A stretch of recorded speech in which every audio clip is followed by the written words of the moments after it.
Bonjour et bienvenue, je m'appelle Ben Picard et je vous accompagne dans la réalisation d'un rêve, courir un premier marathon. Nous sommes au 4e épisode de ce podcast et nous avons parlé de notre ambition, proposer un accompagnement pour coureurs normaux vers le marathon, de l'importance de se fixer un objectif, dans notre cas le marathon du Brabant Wallon le 20 juin, et de l'équipement de base et notamment du choix essentiel de chaussures que vous pouvez oublier. Dans ce 4e épisode, avant de présenter les grandes lignes du plan d'entraînement, lors du prochain épisode, on va parler cardio et cardio-fréquence mètre. Alors pourquoi est-ce que la fréquence cardiaque à laquelle vous courez est un élément très important de la préparation du marathon et en général de l'entraînement, disons, au jogging? En fait, le le type d'effort que vous réalisez, le type d'énergie qu'on consomme, hein, plutôt du glucogène ou du sucre, est directement lié, en fait, au niveau d'effort qu'on réalise. Donc le niveau d'effort qu'on réalise se matérialise par le rythme cardiaque auquel, on pratique un exercice à un moment donné. Heu, Ça change aussi le métabolisme. L'endorphine qu'on génère est différente. Il est paradoxalement plus facile de courir un peu plus vite, hein, à par exemple 160 pulses, qu'à 130 parce que on va faire plus d'endorphine. Mais par contre, d'un point de vue entraînement, ce n'est pas une bonne idée parce que courir à une fréquence cardiaque trop élevée, donc à un effort trop important, bah, ça augmente le risque de blessure et ça prépare moins bien pour le marathon. Donc si on veut se préparer correctement à effectuer des efforts longs, il va être essentiel de mesurer et de suivre sa fréquence cardiaque pour bien se préparer. Trop de coureurs, hein, on a dit 30 à 40 des coureurs se blessent, mais trop de coureurs courent trop haut, dans leur préparation. On va voir qu'il va être important d'essayer, disons, de s'entraîner dans la fameuse zone verte ou zone 2, hein. Il y a parfois, on parle de vert, orange, rouge, parfois on parle de 1, 2, 3, 4, 5. On va évidemment regrouper les premières fréquences, on va venir dessus. Et pour cela, il est utile effectivement d'avoir un cardio-fréquence-mètre, donc un outil généralement couplé à sa montre qui permet de mesurer sa fréquence cardiaque instantanée. On parle donc de montres de course. On va viser effectivement différentes fonctions, hein. Il y a des montres à 50 €, il y a des montres à 1 200 € aujourd'hui. La question fondamentale, c'est quel est un petit peu le minimum, disons, que l'on peut attendre ou que l'on doit viser sur une montre de coureur. Moi, je dirais qu'il faut évidemment pouvoir mesurer le temps, hein, correctement, la distance, donc il faut une montre GPS. Il y a des montres non GPS, peu nombreuses, mais elles existent encore. Là aussi, attention à la qualité du GPS. Je me suis un jour retrouvé avec une montre d'entrée de gamme de chez Decathlon, bon, qui semblait très bien, mais dont la qualité de mesure de distance n'était pas très bonne. Et donc ces imprécisions faisaient que je ne savais pas effectivement à quelle allure j'allais, et cetera. C'est pas grave, on peut se fier à ses sensations. Ça s'est bien passé. J'étais sur le marathon de Nice-Cannes, mais néanmoins, tant qu'à acheter une montre, autant acheter une montre qui mesure assez correctement la distance. Et l'autre objectif, c'est aussi d'avoir une montre qui va permettre forcément de mesurer le cardio. Il y a des fonctions complémentaires sur les montres, la possibilité, par exemple, de charger un plan d'entraînement. Donc, ça va être utile lorsqu'on va faire du fractionné. Si on fait, par exemple, 20 minutes d'échauffement, puis 10 fois une minute et 10 minutes de retour au calme. Il y a des montres dans lesquelles on peut charger le plan et donc ça permet, bah, de simplement enclencher le programme d'entraînement et puis la montre va vibrer et annoncer chaque fois quelle est la suite. Donc c'est évidemment très, très pratique. Ce qui est intéressant aussi, c'est d'avoir une montre qui a éventuellement une fonction soit de Bluetooth, soit de Wi-Fi pour se connecter, lorsque vous rentrez chez vous à votre Wi-Fi et éventuellement se synchroniser, avec un outil de journal d'entraînement, par exemple comme Strava pardon, qui va enregistrer tous vos entraînements et vous permettre de garder une trace de, vos entraînements. Des montres, il y en a, je disais, à tous les prix. Il y en a qui ont plein d'autres fonctions, hein. On peut avoir plein d'écrans, on peut stocker de la musique, on peut faire plein d'autres sports. Ça dépend évidemment de vos envies. Heu, Un élément peut-être intéressant à regarder aussi, c'est la durée de la batterie. Alors pour du marathon, je connais peu de montres qui ne tiennent pas 4 heures au marathon aujourd'hui. C'était pas nécessairement le cas, enfin 4-5 heures au marathon aujourd'hui. C'était pas nécessairement le cas il y a quelques années. Aujourd'hui, la plupart des montres permettent forcément de courir un marathon sans se retrouver, en panne d'électricité au 30e kilomètre. Ça m'est arrivé sur d'anciens modèles de montres GPS il y a, 15 ans d'ici. Aujourd'hui, les grandes marques sûres sont forcément Polar, Garmin. Il y a un petit nouveau depuis quelques années qui est Coros, qui présente aussi d'excellentes montres. Ce sont trois marques valeurs sûres. Je me méfie un tout petit peu, pour l'avoir expérimenté, de montres trop bon marché pour la qualité de la mesure, cardiaque, de la mesure de distance et cetera. Aujourd'hui, une montre comme la Forerunner 55, par exemple, chez Garmin, elle coûte 200 € prix public, mais on la trouve souvent dans des promos moins chères et elle fait toutes les fonctions qu'on veut, hein. Elle mesure bien, elle mesure correctement, à la fois le cardio, la distance, le temps, ça assez logiquement, mais elle permet aussi de charger des plans d'entraînement et cetera. Il y a des modèles un peu plus chers, la 165 par exemple, dont la qualité principale est d'avoir un écran plus lisible, un écran dit AMOLED. Bon, c'est évidemment pas désagréable. Personnellement, j'ai une Fenix 7, j'ai une 3, une 6, une 8, j'ai eu longtemps des Polar. Hem Je n'ai pas d'écran AMOLED, j'ai un écran normal, traditionnel et en gros ça fonctionne également très bien. Donc on peut être, geek et suivre les dernières techno ou se dire: «Je trouve les fonctions essentielles déjà à partir de 200 €», ce qui est quand même déjà un prix, heu, pas ridicule évidemment, mais c'est un investissement utile lorsque on envisage de courir, des longues distances et un peu sérieusement. Élément clé dans les notions de si on veut mesurer son cardio, son rythme cardiaque, il y avait 2 grandes techniques, enfin, plusieurs grandes techniques, mais la technique principale, c'était d'utiliser une ceinture cardiaque qui communique avec la montre. Ça existe toujours, hein, les ceintures cardiaques, ça fonctionne très bien, ça fonctionne, a priori mieux que, par exemple la prise de de rythme cardiaque au poignet.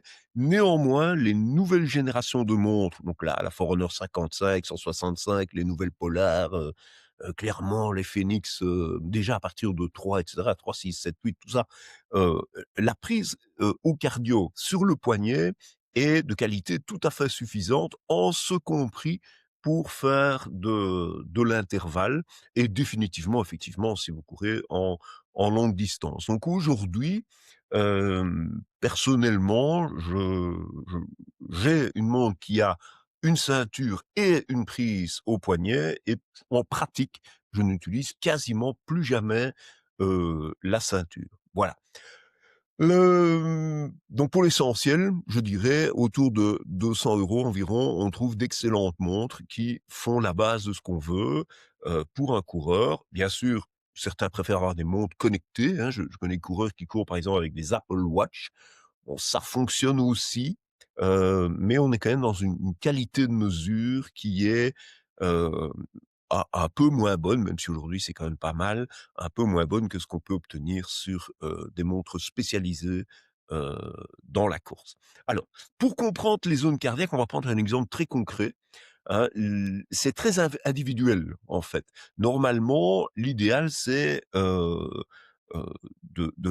de faire un test, hein, soit ce qu'on appelle un test sur piste, par exemple, un test ou un test de Cooper ou un vrai test à l'effort dans un centre, spécialisé où on va mesurer réellement, heu votre acide lactique et cetera et pouvoir déterminer réellement à quelle fréquence cardiaque votre organisme fonctionne de quelle manière. J'ai un jour fait l'expérience de faire un test sur piste, au James, piloté par, Eddie Kuipers qui a une longue expérience là-dedans et de faire la même semaine, quelques jours plus tard, un test en laboratoire avec un vrai système de prise de sang et cetera et les résultats étaient à quelques pulses près quasiment identiques. Ce qui veut dire que un bon test sur piste, mené de manière, sérieuse, donne déjà de très, très bons résultats, puisque dans mon cas, le résultat était identique. que je sois dans un modèle à presque 200 € dans le laboratoire ou un modèle gratuit, dans le club, qu'anime, mon ami Eddy. Donc voilà. La théorie simplifiée, c'est de dire 220 moins votre âge pour les hommes, hein, je crois que c'est 223, faut vérifier, c'est un peu plus pour les femmes. 220 un peu plus pour les femmes. 220 moins votre âge, c'est votre fréquence cardiaque maximale théorique. Donc quelqu'un qui aurait 40 ans, aurait un cardio qui monterait maximum à 180. C'est individuel. Moi, j'en ai 58, il m'arrive de monter à 185. Donc, il ça vaut la peine effectivement de faire un test individuel, mais en grosse approximation, 180 pulses de fréquence max. On va parler, alors on parle parfois de 1 à 5 ou de 3, hein. Certains parlent de zones grises, bleues, vertes, orange et rouge. C'est ce qu'on va retrouver sur les montres. Nous, on va parler de zone verte, hein. Tout ce qui se trouve en gros en gris, bleu, vert, c'est en dessous d'une certaine fréquence. De zone orange, hein, et de zones rouges pour, simplifier.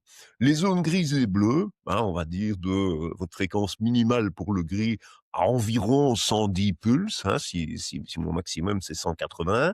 La zone bleue est une zone très facile, c'est une zone où on pourrait marcher vite, trottiner, respirer normalement, pratiquement sans effort. C'est une zone dans laquelle on va récupérer, s'échauffer, ou courir éventuellement les jours de fatigue. C'est une zone qui ne sert pas à progresser, hein, mais elle permet de tenir dans la longueur, et cetera. La zone verte, c'est une zone qui va se situer, si mon maximum c'est 180, entre 110 et 135, éventuellement 140, mais en tout cas pas 150, hein. C'est une zone où on peut courir à l'aise, relâché, on arrive à parler des phrases complètes. Les Anglais disent: «If you can hush it, you can run it». Si tu peux papoter, tu peux le courir. C'est dans cette zone qu'on va principalement construire son endurance, pour des tas de raisons que j'ai pas l'occasion de détailler ici, mais aussi en termes de métabolisme, de manière dont les cellules fonctionnent, et cetera, dans les manières dont les cellules se régénèrent, et cetera. La majorité des sorties doivent se préparer dans cette zone. Alors, il y a plein de détails, d'exceptions, et cetera, hein. On peut rentrer en fonction effectivement du niveau de pratique. Si vous pratiquez de nombreuses années, ça sera sans doute pas la même chose. Être complètement débutant, vous n'arriverez pas non plus à tenir dans la zone verte. Vous serez sans doute à l'orange les premières semaines, mais progressivement, il faut essayer, disons, de revenir dans la zone verte, quitte même à alterner marché et course. Si par exemple vous êtes en surpoids, mais que vous courez 10 kilomètres, prenez le temps effectivement d'alterner marche et course et vous verrez qu'au bout de plusieurs semaines, voire quelques mois, vous arriverez à tenir une endurance fondamentale en dessous de 135-140 pulses par exemple, hem, si vous êtes un homme d'une 40-45 ans. La zone orange, c'est une zone d'un effort plus soutenu, typiquement la zone dans laquelle on pourrait courir un 10 kilomètres, voire éventuellement un semi, hein, c'est un peu long sans doute pour un semi. C'est une zone dans laquelle l'effort devient plus présent. On va être autour de entre la fin de la zone verte, 135 et peut-être 150. Moi, c'est 157 pour le moment. Ça change évidemment. Chaque année, on perd une pulse, hein, mais pour l'instant, je suis encore à 157 dans la zone orange. Je peux encore parler, mais pas des longues phrases, hein, des petits mots, une conversation rapide. C'est la zone du rythme, c'est la zone dite de tempo, c'est la zone dans laquelle on va faire en partie de l'allure marathon, on va descendre progressivement, et elle est utile, mais à utiliser avec modération. Trop d'orange fatigue inutilement. Trop de coureurs s'entraînent, dans l'orange, pensant être dans le vert et pensant s'améliorer, mais fatiguent et se blessent. Et donc, il ne faut pas faire de zone orange trop vite. Aussi, on va voir, le plan est construit en 4 blocs.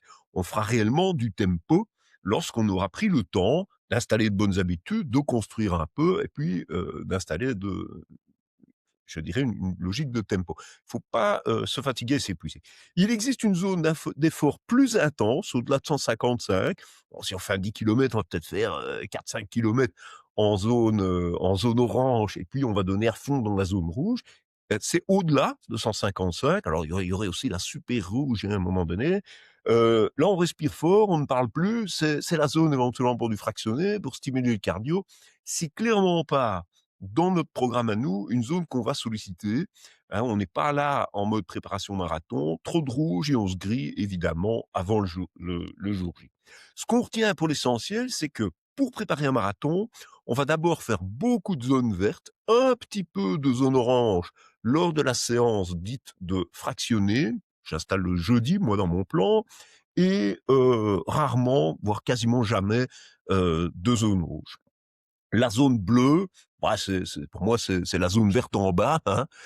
C'est celle qui va nous permettre de récupérer. On parle là aussi de récupération active. Par exemple, si on fait de l'intervalle, on va peut-être faire, heu, 15 fois une minute ou 10 fois une minute, plus rapide dans l'orange, 10 fois une minute de récupération active. Plutôt que de marcher entre les sessions, on va rester en, zone bleue en trottinant ou en zone verte en trottinant. Alors les chiffres, ça donne, disons, des repères. Si vous configurez votre montre correctement ou si vous demandez à votre montre de s'auto-configurer correctement, ce qu'elle peut faire au bout d'un temps, hein, la montre observe vos, vos fréquences cardiaques et au bout d'un moment, si vous donnez votre âge, votre taille, votre poids et que vous laissez la montre accumuler de l'information, au bout d'un temps, elle va vous proposer des zones grises, bleues, vertes, orange, rouge.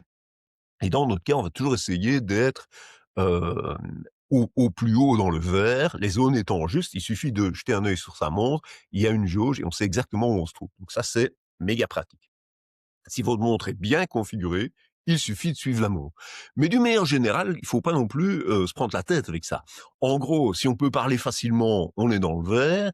Si on peut échanger quelques mots, mais que, on sait plus tenir une conversation, on est dans l'orange. Et si on sait plus trop parler du tout, hein, alors on est dans le rouge. Là, le marathon, ça va récompenser la patience, prendre le temps d'apprendre à courir calmement, d'apprendre aussi à s'alimenter, ce qui va aussi demander de l'énergie, d'apprendre à s'hydrater et de faire ça en courant. Voilà. Dans le prochain numéro de ce podcast, on parlera du plan d'entraînement pour ce marathon, hein, on va enfin aborder le sujet, comment on va s'organiser en 4 gros blocs. On se retrouve, très bientôt dans le prochain numéro de Je cours mon premier marathon. D'ici là, bon entraînement, prenez du plaisir, soyez réguliers. Le plus important, c'est la régularité. Sortez 3 fois par semaine, faites éventuellement du renfort, faites d'autres choses, hein, ne sortez pas 6 fois par semaine en entraînement, c'est trop. Et ne l'oubliez, enfin, mon sentiment plutôt, ne l'oubliez pas, vous faites ce que vous voulez, le jogging, c'est de la méditation en mouvement. À très bientôt.